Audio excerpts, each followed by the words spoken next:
శ్రీ గురుభ్యో నమ. సుజ్ఞాన దీపమన గురు గీతల నుండి ఈవేళ మనం 2వ అధ్యాయంలో 72వ శ్లోకాన్ని పరిశీలన చేసుకుందాం. అజ్ఞానేనాహి నాగ్రస్త ప్రాణిస్తాస్తు వచికిష్టకః విద్యా స్వరూపో భగవాన్ తస్మై శ్రీ గురవే నమః. ఓ పార్వతి, ఈ యొక్క ప్రపంచమున లోకమునందరి జీవులు అజ్ఞానమును గొప్ప సర్పము చేత మృంగబడి ఉన్నారు.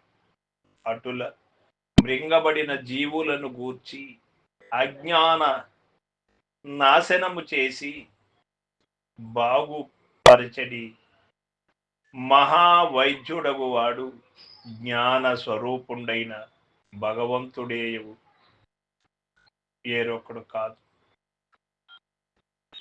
అటువంటి భగవత్ స్వరూపుడైన సద్గురువు కొరకు నమస్కారము అంటూ ఉన్నాడు పరమాత్మ. లోకము ఒక మాయాపాశం. ఈ మాయాపాశము నుండి తప్పించుకోవడం, మాయాపాశము నుండి బయటపడడం అంత సులువైనటువంటి విషయము కాదు. ఈ యొక్క అజ్ఞానమును గొప్ప సర్పంలో పోల్చాడు.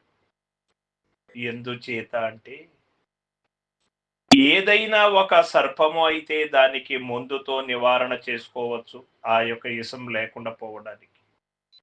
ఈ యొక్క అజ్ఞానమును సర్పానికి మందెక్కడున్నది? దీనికి మందు ఇచ్చు భవరోగి. ఈ భవరోగికి మందిచ్చు వైద్యుడు ఎవరు అంటే సద్గురుమూర్తి ఒక్కడే. సద్గురుమూర్తి కరుణ చేతనే ఈ యొక్క అజ్ఞానమును సర్పము చే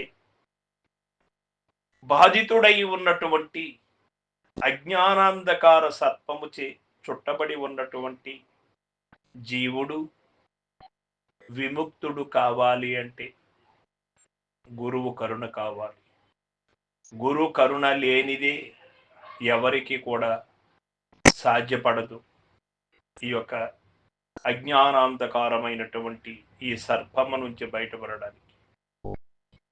ఈ యొక్క మాయా ప్రపంచమునందు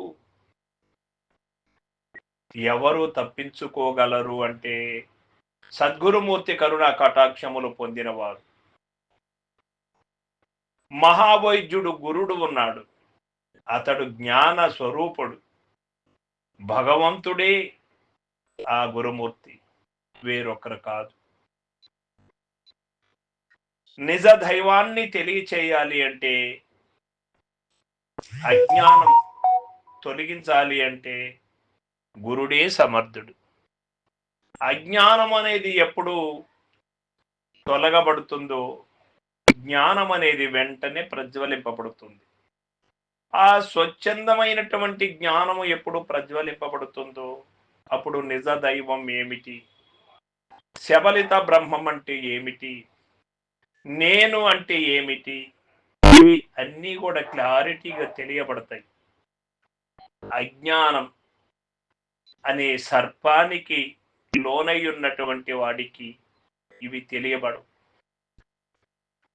ఈ చీకటి తొలగితేనే కదా చీకటి ఈ యొక్క నీ కళ్ళ ముంద వస్తువు నీకు కనపడుతుంది. నీ కంటి ముందే ఉంటే కూడా చీకటిలో ఉన్నప్పుడు కనపడడం లేదు కదా. ఆ చీకటి అజ్ఞానం. మానవుడికి ఆ విధంగా అజ్ఞానం ఆవరించి ఉన్న కారణంగా నిజ దైవం తెలియకపోతూ ఉన్నది. ఆ నిజ దైవాన్ని కనుగొనాలి అంటే సద్గురు స్వరూపమే మనకు దిక్కు. సర్వం సద్గురు పాదార్పణమస్తు. జై గురుదేవ.